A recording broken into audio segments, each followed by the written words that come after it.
Olá, crianças, tudo bom com vocês? Eu espero que sim. Bom, hoje estamos aqui em mais uma terça-feira com um diferencial. Essa é a última semana de aula de vocês. Também hoje vai ser a nossa última aula de ciências, tá? Então eu peço que vocês prestem um pouquinho de atenção. Talvez seja também a nossa última aula juntos com a tia Juliana. Então eu peço que vocês prestem atenção, com muito carinho, com muito cuidado, para que a gente possa aí finalizar o nosso encontro juntos de uma forma bem legal, tá? Então, como eu falei, hoje vai ser a aula de ciências.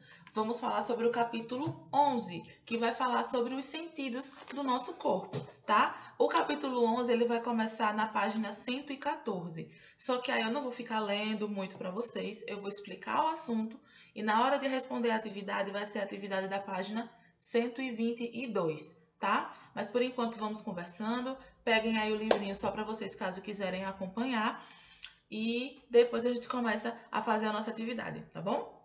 Então vamos começar conversando um pouquinho sobre o que são então esses sentidos. Os sentidos é a forma como o nosso corpo consegue perceber e captar as informações do ambiente para a gente.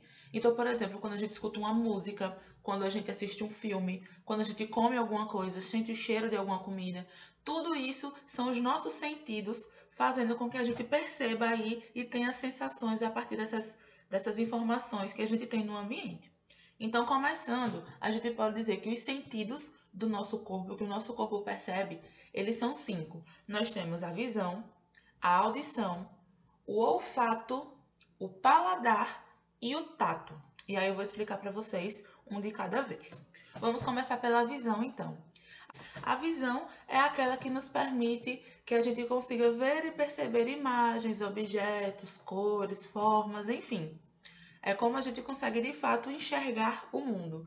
Então, o órgão desse sentido, que é a visão, o órgão do corpo que nós utilizamos para a visão são os nossos olhos. Então, é através dos nossos olhos que nós vamos perceber o ambiente dessa forma, através das imagens e daquilo que eles podem nos mostrar, daquilo que o ambiente tem para nos mostrar.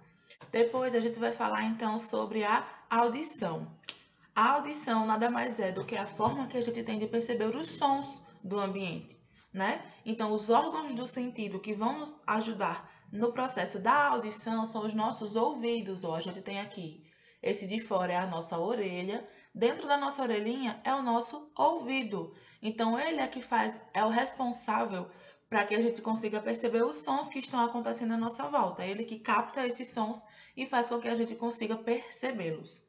Uma coisa importante, o nosso ouvido ele sempre fica com um pouquinho de cera, né? Que a gente precisa sempre estar limpando. Mas tem um detalhe, gente, essa cera, bem como alguns pelinhos que a gente tem dentro do ouvido, eles servem para proteger os nossos ouvidos lá dentro, tá? Então, é importante limpar? É sim, mas também cuidado, não bota o cotonete lá dentro não, como se estivesse entrando na cabeça, lá dentro mesmo no fundo, porque isso pode até machucar e prejudicar o nosso ouvido. Então, é importante limpar os ouvidos? Sim, mas prestem atenção para não machucar lá dentro mesmo, tá bom? Que realmente pode causar algum problema sério.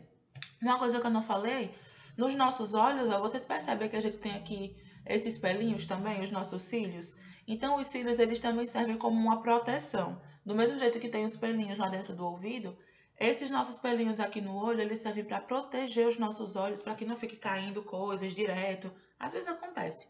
Mas se não tivesse os cílios, isso aconteceria muito mais. Então, os nossos cílios também, eles são uma forma de proteger os nossos olhos. Bom, a audição, como vocês já sabem, é a partir dos nossos ouvidos para perceber os sons. Agora nós vamos falar sobre o olfato. O que é o olfato, gente? O olfato é o sentido que nos faz perceber os cheiros, os odores do ambiente. E o órgão responsável por isso é o nosso lindo narizinho. É a parte dele que a gente sente os cheiros das comidas, do lixo, né, do esgoto, de um perfume gostoso. É sempre através do nosso nariz, tá? Então, o nariz é o órgão do olfato. Depois nós temos o paladar. Paladar é um dos melhores sentidos que a gente tem. Por quê? É através dele que a gente consegue sentir o gosto, o sabor das coisas, dos alimentos. Então, quando a gente come alguma coisa, é através do paladar que a gente consegue perceber se o gosto daquilo ali é mais doce, é amargo, é azedo, se é salgado, né? E qual é o órgão responsável para que a gente sinta sabores é a nossa língua. É através dela que quando a gente come, quando a gente põe algo na boca, sempre que entra em contato com a nossa língua, que a gente vai conseguir perceber aí a diferença dos sabores. Por fim, nós vamos falar sobre o tato. O tato é o sentido que faz com que a gente perceba de fato materialmente as coisas. Por exemplo, quando a gente entra que algo está em contato conosco, com a nossa pele. Então, quando alguém nos abraça, a gente sente de fato que a gente foi abraçado. Então, por exemplo, quando eu seguro aqui esse copo, eu estou sentindo que eu estou segurando esse copo. E eu estou sentindo justamente através desse meu sentido, que é o tato. E aí, qual é o responsável? O órgão do nosso corpo responsável pelo tato é a nossa pele. Então, perceba, a nossa pele ela está por todo o nosso corpo. Então, tudo e qualquer coisa que entre em contato com a nossa pele, a gente vai sentir. Se for um abraço, se for para pegar um copo, se for um machucado, a gente vai sentir que doeu, que queimou. Então, tudo isso é responsável através da nossa pele, tá? Tudo que entra em contato com a nossa pele vai fazer com que a gente sinta isso. E o nome desse sentido é o tato. Ó, é só lembrar, contato, tato, tá? Espero que tenha dado para entender direitinho. Agora vocês vão pegar o livro de vocês e vão abrir na página 122, ó. Essa aqui. Nós vamos fazer a resolução das questões. Vamos responder juntos a página 122 e a 123, tá bom? Eu vou só mudar aqui a câmera para vocês verem melhor o livro e vamos responder. Abram aí. Olha, aqui já mudei de câmera. Estamos aqui na nossa página 122 do livro de ciências. Então, vamos lá começar. Essa primeira questão, eu vou só explicar para vocês, tá? Ela é bem divertida e ela é bem simples. Então, essa aqui eu vou deixar para que vocês façam sozinhos, para que vocês consigam descobrir aí esse nosso enigma. Olha só, no quadro abaixo, cada símbolo representa uma letra. Decifre a mensagem e escreva a frase nos espaços a seguir. Então, olha só, essa aqui são as caixinhas que tem os símbolos, vejam que cada uma tem um símbolo, e as letrinhas embaixo. Então, por exemplo, ó, onde tem aqui uma abelhinha, a gente tem a letra A. Onde tem uma bola, a gente tem a letra B. Onde tem um carro, a letra C. E assim por diante. Cada imagem, ela representa uma letrinha diferente. O que é que vocês vão fazer? Aqui, ó, já nessa partezinha daqui de baixo, vocês vão ver que tem os quadrinhos apenas com as imagens e tem um tracinho embaixo. O que é que vocês vão fazer? Vocês vão ver qual é a letrinha que corresponde a cada uma dessas imagens e vão colocando elas aqui embaixo. Porque no final vai formar isso tudo aqui, vai formar uma frase. E aí vocês vão ter que descobrir que frase é essa. Vamos fazer só esse daqui para vocês verem como exemplo? Ó, esse aqui, eu tenho uma imagem de um carro. Lá no nosso quadro aqui, onde é que tem o carro? O carro vai estar bem aqui. E a letra que esse carro representa, quem é? Tá embaixo dele é a letra C.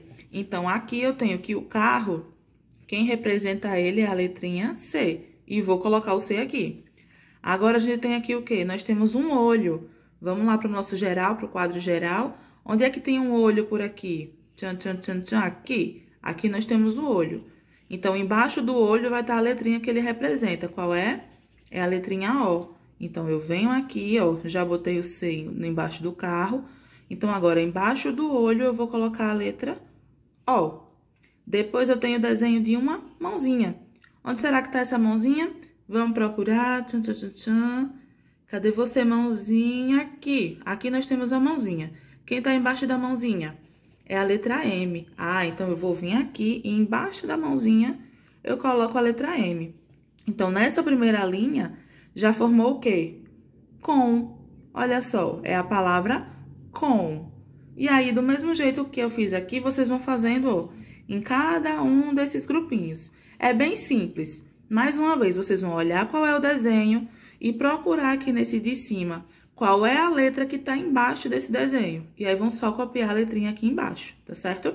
É bem simplesinho, façam aí para depois vocês me mostrarem qual foi a frase que vocês encontraram. Agora, nós temos aqui a segunda questão. Na segunda questão, diz o seguinte: às vezes, os órgãos dos sentidos não identificam com clareza as informações do ambiente. Então, é preciso usar objetos que facilitem a percepção dessas informações. Olha só, quais sentidos estão relacionados aos objetos das fotos? Vamos olhar aqui essas duas fotos? Aqui, ó, nós temos um menino usando um aparelho auditivo, ó. Um aparelho aqui na orelhinha, no ouvido. Qual é o sentido que a gente percebe através do ouvido? Tchan, tchan, tchan. É aquele que a gente capta os sons. Então, é a audição. Isso aí. Aí, vocês vão escrever audição. Ou seja, quer dizer que esse menininho aqui, a orelhinha dele não capta os sons de uma forma muito clara sozinho. Ele precisa desse aparelho para ajudar. Quer dizer que ele tem algum probleminha no aparelho auditivo dele. Então, a audição dele precisa desse aparelho. E essa outra aqui? Esse objeto aqui é muito comum para mim, hein, gente? Essa menininha tá usando um óculos. Então, qual é o sentido que essa menina precisa corrigir a partir desse óculos? Tchan, tchan, é a visão. Pois é, gente. Tanto eu quanto essa menininha aqui, o nosso olho, ele tem algum probleminhazinho que ele não consegue sozinho perceber as imagens dos ambientes. Então, ele precisa que tenham essas lentes corretoras, ou seja, usar esse óculos, para que a nossa visão consiga acontecer melhor, para que ela consiga se desenvolver, tá bom? Aqui, nós temos a terceira questão. Leila, que é essa menininha aqui, está gripada e com o nariz entupido. Ela achou a comida sem sabor, mas a sua avó disse que usou o mesmo tempero de sempre. E aí vem a pergunta: por que a comida parece ter menos sabor quando estamos gripados? Será que você sabe me responder isso? Nesse caso, eu posso explicar para vocês que é o seguinte: o nosso nariz é responsável pelo nosso olfato. Já a nossa boca é responsável por sentir o sabor, não é isso? A nossa língua, pelo nosso paladar. E aí, no paladar, a gente vai sentir o gosto através da nossa língua. Então, entendam uma coisa. O sistema no nosso corpo que faz parte do nosso nariz, responsável pelo olfato, ele fica bem próximo do sistema do nosso paladar, do sistema da nossa língua. Então, quando a gente não sente bem o cheiro das coisas, automaticamente a gente não vai conseguir sentir o sabor. Entendem? Porque os sistemas do nosso corpo, eles estão sempre ligados, eles são sempre juntos. Principalmente o do nariz, o do olfato, com o do paladar, o do sabor, que vai ser a língua. Então, por que a comida parece ter menos sabor quando estamos gripados? Porque quando a gente está com o nariz entupido, o nosso paladar, a nossa língua, não consegue perceber muito bem o sabor dos alimentos. Essa resposta vocês não precisam escrever, tá? Fica só para a gente compreender aí melhor o que acontece. Qualquer coisa também, se vocês quiserem, podem pesquisar mais sobre isso, que vocês vão entender um pouco melhor. Agora, a gente vem aqui para a questão 4. Leia o texto abaixo. Então, vamos ler. Milena, essa garota da foto, não enxerga desde que nasceu. Ela sabe ler e escrever. Os seus livros são escritos em um sistema chamado Braille. Olha só, esse sistema é utilizado por pessoas com deficiência visual. No sistema Braille, as letras do alfabeto e os números são representados por pontos em relevo. O leitor com deficiência visual passa as mãos sobre os pontos para ler. Olha que interessante, eu não sei se vocês já perceberam, mas existem algumas caixinhas de perfume, algumas caixinhas assim de produtos que, se você passar o dedinho assim do lado, você vai sentir que tem um monte de pontinho em relevo. Esses pontinhos são justamente o sistema Braille. É as informações daquele produto escritos através do sistema braille, para que as pessoas que tenham deficiência visual consigam saber que produto é aquele. É bem interessante. Aqui nós temos então a letra A. Que sentido Milena usa para ler? Olha que interessante. Se nós que temos visão, quando a gente consegue enxergar, a gente usa os olhos para a visão, se a Milena não consegue enxergar com os olhos, qual é o sentido que ela utiliza para ler? Vamos voltar para cá? O leitor com deficiência visual passa as mãos sobre os pontos para ler. Então, se Milena usa as mãos, qual é o sentido que a gente tem nas nossas mãos, que utiliza a nossa pele? Vai ser o tato. Então, gente, qual é o sentido que a Milena usa para ler? É o tato, porque é através da mãozinha dela que vai passar pelo livro, tá? Essas outras duas questões aqui também são mais para a gente poder conversar, ó. Vamos ver essa letra B? Em muitas calçadas, há uma sinalização para que pessoas com deficiência visual percebam o limite entre a calçada e a rua. Você conhece essas sinalizações? Você acha que elas são importantes? Olha só, dá para ver aqui na página 123 do livro de vocês. Eu acho que vocês já devem ter visto. No centro da cidade, no comércio, tem muitas ruas que tem isso aqui na calçada. E é justamente para poder auxiliar as pessoas que têm deficiência visual para que elas consigam andar nas ruas. Então, vocês acham importante que essa sinalização exista? Eu mesma acho, porque imagina se essas pessoas já não têm visão, já é tão difícil de se locomover. Essa é uma forma de que elas tenham autonomia, de que elas não precisem de outras pessoas dizendo para elas para onde é que elas vão, levando elas para algum lugar. Essa sinalização aqui ajuda que elas tenham autonomia, porque elas sozinhas vão saber qual é o caminho que elas precisam percorrer. Então, crianças, é isso. Eu espero que vocês tenham gostado, eu espero que vocês tenham entendido as explicações, tá? Peço que vocês respondam direitinho as atividades, mandem as fotos lá no grupo, ok? Para que a gente possa ver. Existem algumas atividades, já nesse finalzinho de livro, né? Existem algumas atividades que eu não vou ter tempo de passar para vocês. Como eu falei, hoje é a nossa última aula de ciências. Mas aí vocês podem fazer essas atividades em casa, tá? Vocês mesmos. Se tiverem alguma dúvida, podem mandar no grupo, que até o dia 30, eu ou as outras meninas e meninos, a tia Cida, nós vamos estar disponíveis para responder, caso vocês tenham dúvidas nessas atividades que ficaram por fazer, tá bom? Mas no nosso livro de ciência foram bem pouquinhas mesmo. Aí vocês podem só dar uma verificada, tentar responder e tá tudo certo, tá bom? Então façam a atividade de hoje, mandem a foto e é isso. Bons estudos para vocês e um cheiro da tia Ju.